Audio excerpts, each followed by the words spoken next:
আজকে আমি আলোচনা করব সংক্ষিপ্ত আকারে শশা গাছের শশা যখন হয় প্রাথমিক অবস্থায় মোটামুটি ভালো হয়, সিধা হয় এবং কি দেখতে খুব মসৃণ হয়, হ্যাঁ, কালো টাইপের হয়, কিন্তু পরবর্তীতে একটা বা দুইটা তোলার পরে দেখা যাচ্ছে এই শশাগুলো এরকম বাঁকা হয়ে যায় বা এর থেকেও বেশি বাঁকা হয়ে যায়।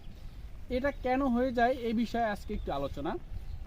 কারণ হচ্ছে আমি যতক্ষণ দেখেন শশা যখন আমরা রোপণ করে থাকি প্রাথমিক অবস্থায় আমরা সবাই সকল ধরনের সুষম সার ব্যবহার করে থাকি, কিন্তু পরবর্তীতে যখন শশা গাছের যে পরিমাণ খাবার প্রয়োজন ততটুকু পরিমাণ আমরা কোন সময় কি খাবার প্রয়োজন এটা কিন্তু জানি না, বিদায় আমরা দিয়ে থাকি না।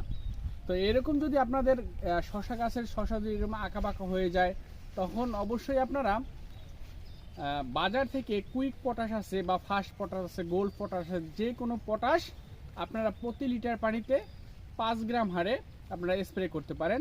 সাথে প্রতি লিটার পানিতে 2 গ্রাম করে বোরন, হ্যাঁ, এটা যদি আপনার বোরন আর হচ্ছে কুইক পটাশ বা ফাস্ট পটাশ যদি এরকম আপনারা 3বার স্প্রে করেন বা 2বার স্প্রে করেন, হ্যাঁ, তাহলে দেখবেন যে আপনার এটা খুব দ্রুত এটা সমাধান হয়ে যাবে। আর অবশ্যই আপনারা খুব সকালে এবং কি আছরের পরে মানে বিকালে সন্ধ্যার আগে আর হচ্ছে খুব সকালে যদি আপনারা এই স্প্রেটা করতে পারেন।